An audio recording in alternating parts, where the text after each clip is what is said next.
මම අරුණ රත්නායක මේ මාළඹේ තලාහෙන බ්‍රාන්ච් එකේ මගේ සම්පත් බැංකුවේ account එකක් තිබ්බා. ඒකේ හිටපු ඒ කළමනාකරු විසින් මේ මගේ account දෙකක් OD කරලා මේ එයාගේ හිතවතුන් දෙන්නෙකුට සල්ලි දීලා තියෙනවා.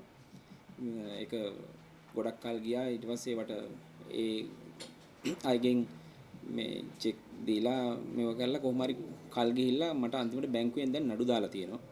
මේ සල්ලි මං අරන් නැහැ කියන එක ස්ටේට්මන්ට් බැලුවාම තේරෙනවා. මොකද වෙන වෙන අයගෙන් accounts වලින් සල්ලි දාලා මගේ account එකේ OD එක settle කර හැම මාසෙම මාස ගණනාවක් තිස්සේ ඉඳන් මේක කරගෙන ගියා යා. ඉතින් මේ මට ව්‍යාපාරයක් කරගන්න විදියක් නැහැ. මොකද මගේ ක්‍රිබ් එක මම ඉන්නවා. මට ඉස්සරහට ව්‍යාපාරයක්වත් ණයක් ගන්න විදියක් නැහැ. ඉතින් මේ මට නඩු දෙකක් තියෙනවා බැංකුවෙන් සම්පත් බැංකුවෙන් දාලා. මාත් බලාපොරොත්තු වෙන්නේ මේක හරි අසාධාරණ වැඩක්. මොකද මම මේ රුපියලක්වත් අරන් නැහැ බැංකුවෙන්. ඊට අමතරව මගේ වාහන දෙකක් බැංකුවෙන් අරගත්තා. මම ඒවට ගෙවපු ලීසින් මේ OD ඉන්ට්‍රස්ට් වලට මැනේජර් කපලා තිබ්බා. ඉතින් ඒවා කිව්වට ඒවට අහුම්කම් දුන්නේ නැහැ. මගේ වාහන දෙකකුත් මේ ෆිනන්ස් ඇරියස් වෙලා ඉස්සුවා. කොපමණ මුදලක් ඔබතුමාගෙන් අරගෙන තියෙනවද බැංකුවේ කළමනාකරු? මගේ account එකෙන් සාමාන්‍යයෙන් ලක්ෂ 400කට විතර වගේ කිට්ටු වෙන්න මුදලක් සැරෙන් අරන් තියෙනවා. නමුත් මම දැන් ඒ මුදල් වලට මං ලීගල් ඇක්ෂන් එකක් අරගෙනවත් එහෙම කිසිම දෙයක් කරලා නැහැ. දැන් මගේ පර්සනල් කරන්ට් account එකකුයි මගේ කම්පැනි account එකෙනුයි අරන් තියෙන සල්ලි වලට බැංකුවෙන් මට නඩු දාලා තියෙනවා. කොහොමද කළමනාකරු මේ මුදල් අරගෙන තියෙන්නේ? මොකද්ද ඔය පාවිච්චි කරලා තියෙන ක්‍රමය? එයාගේ හිතවතුන්ට තමයි යා කියන්නේ ව්‍යාපාර කරන සල්ලි නැති අයට තමයි යා අපෙන් සල්ලි අරන් දීලා තියෙන්නේ. ඒ එක්කම දැන් ඒගොල්ලෝ හදිස්සියට ඒගොල්ලන්ට සල්ලි නැති වුණාම අපේ account එකෙන් අරන් දාලා මට කියනවා මෙහෙමයි මේ මම හදිස්සිය මෙන්න මේ කෙනෙකුට මෙහෙම ගත්තා. මට මේ චෙක් එකක් දෙන්න මම ඔයාලට ලබන සතිය දාන්නම්. එහෙම කී දින කී මේව කරද්දී අපි ඇත්තටම මේ දැන් අපි චෙක් එක අස්සම් කරලා දෙන එකත් වරදක් කියලා අපි දන්නවා. නමුත් බැංකුවේ කළමනාකරුනේ මේක ඉල්ලන්නේ. බැංකුවේ වැඩ කරන කෙනෙක් සිකියුරිටි කෙනෙක් ඉල්ලුවා නෙමෙයිනේ. ඒක නිසා විශ්වාසෙට දුන්නා. ඔව් දැන් කොච්චර විතර මුදලක් බැංකුවෙන් ඔය විදිහට ආන් තියනවද අනීතික? අනීතිකව කියන්නේ මගේ account දෙකක් OD කරලා ලක්ෂ නඩුව තියෙන්නේ ලක්ෂ 100කටයි ලක්ෂ 30 ගානකටයි තියෙන්නේ. හරියටම ගණන් මතක නැහැ. ඒෙම තියෙන්නේ. ඊට අමතරව මගේ පර්සනල් කරන්ට් account එකෙන් ගිහිල්ලා තියෙනවා මේ එයාගේ හිතවතුන්ට සල්ලි ට්‍රාන්ස්ෆර් වෙලා තියෙනවා. ඒ වගේම මම නොදැනුවත් මම දන්නේ නැතුව මගේ account එකට සල්ලි ඇවිල්ලා තියෙනවා. දැන් ඔබතුමා කළමනාකාරතුමාගෙන් ඇහුවේ නැද්ද ඇයි මෙහෙම කරන්න හේතුව මේ කියලා? කිව්වහම කිව්වේ ඉතින් මේ ඔයා බය වෙන්න එපා. ඔයාට මොකුත් ප්‍රශ්නයක් නැහැ නේ. මේ වාගේ මොකුත් වෙන්නේ නැහැ. ඔයාට ඔයා මගෙන් කලින් අරන් තියෙන සල්ලිත් මේ හෙට අනිතර පේ වෙනවා කියලා ඊට පස්සේ වෙන මේ තර්ඩ් පාටි ගනුදෙනු කරුවෙක් එයාගේ යාළුවෝ දෙන්නට හිතවත් අයගෙන් එන්න තියෙන සල්ලි එන්න තියෙනවා කියලා චෙක් වාගයක් එහෙම පෙන්නලා එහෙම කරලා මේක අපි ඒ වෙලාවේ පොලිසියන් හරි එහෙම පෙළඹෙයි කියලා ඒවා බැලන්ස් කරගෙන අවුරුදු 2-3ක්ම එයා ඒ විදිහට ආවා. ඔබතුමා මොකද්ද ව්‍යාපාරේ? මම කරන්නේ කන්ස්ට්‍රක්ෂන් මේ ඉදිකිරීම සම්බන්ධ මේ මාර්ග සලකුණු කරන මම පාරේ ඉරිගහනවා කියන්නේ.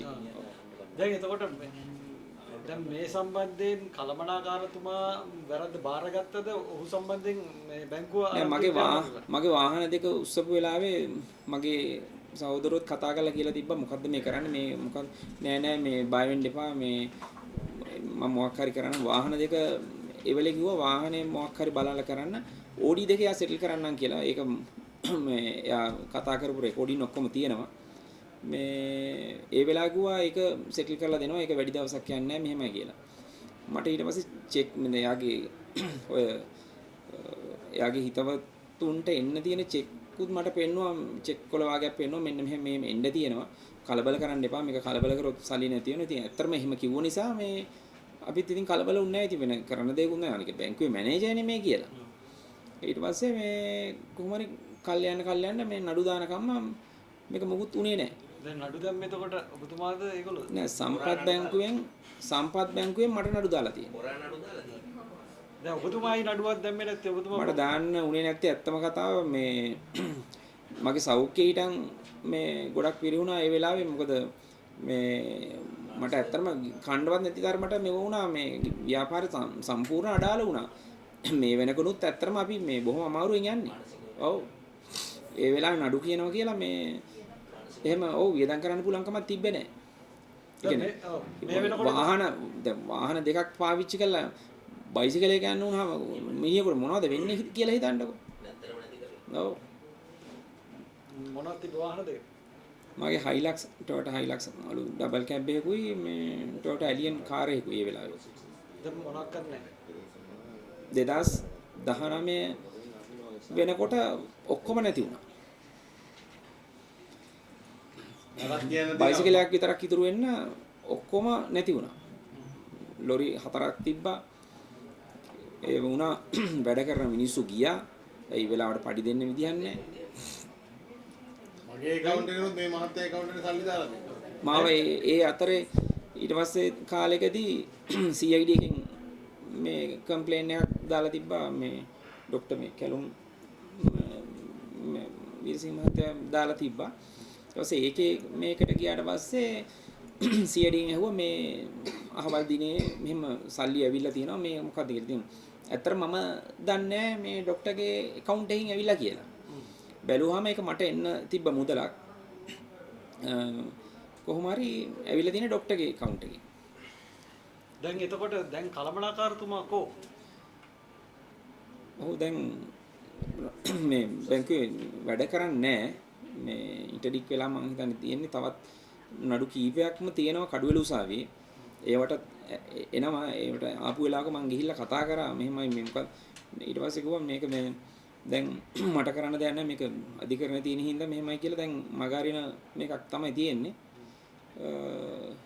ඇත්තටම මේක මම හිතනවා මේක දැන් සම්පත් බැංකුවේ වුණත් මේ ඉහළ අය මේක දන්නේ නැතුවද දන්නේත් නැහැ මෙහෙම වෙන්නේ නැත්තම් ඉතින් මේ දැන් මැනේජර් කරපු වරද අපි පිට පටවන්නේ කොහොමද එහෙම නේද මං අනික මං ඕඩි එකක් ඉල්ලලා නැහැ මම ඕඩි එකක් ඉල්ලලා නැහැ ඕනනම් මං ඉඳලා හිටලා උනන් ලක්ෂ 2ක් 3ක් වගේ වෙලා ඇති මට මතක විදිහට ඒ ඇරෙන්න මං ඕඩි එක කරම්ම නැහැ මොකද මං ඕඩි කරන්න උවමනාවක් තිබ්බේ නැහැ මට දැන් මේ වෙනකොට ඒ සිද්ධියට සම්බන්ධව කී දෙනෙක් මේ මැනේජර්වරු තව කී දෙනෙක් මේ සිද්ධියට සම්බන්ධද බැංකුවේ?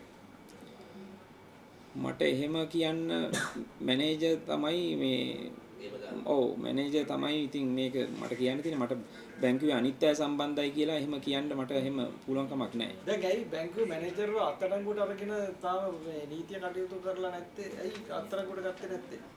එකපාරක් එක නඩුවකදී ගත්තා. අරගත්තා ඊට පස්සේ ඒකෙන් ඉතින් අප පිට ඇත්තේ දැන් නඩුව යන හින්දා ඇත්තටම මට කම්ප්ලේන් එකක් දාන්න තිබුණා නම් හරි මේ මගේ ඒක ලොකු ප්‍රමාණයක් නිසා නමුත් මට එහෙම දාන්න පුළුවන් කමක් තිබ්බේ නැහැ ඒ වෙලාවේ මේ තියෙන ප්‍රශ්න ටිකත් එක්ක මොකද මම බිස්නස් එක කරන්න විදිහක් නැහැ මිනිස්සු නැහැ මගේ ගෙදර ලෝන් එකක් තිබ්බා මේ LB ෆිනෑන්ස් එකේ ඒක ඇරියස් වෙලා මට අන්තිමට ඕනින් කළා පිස්කල් හිටන් ආවා ගෙදරට. ඉතින් ඒ වගේ මේ තිබ්බ ණය පාසුව හැමදේම ලෝන් ඇරියස් වෙලා ගොඩක් ප්‍රශ්න වුණා ඉතින්.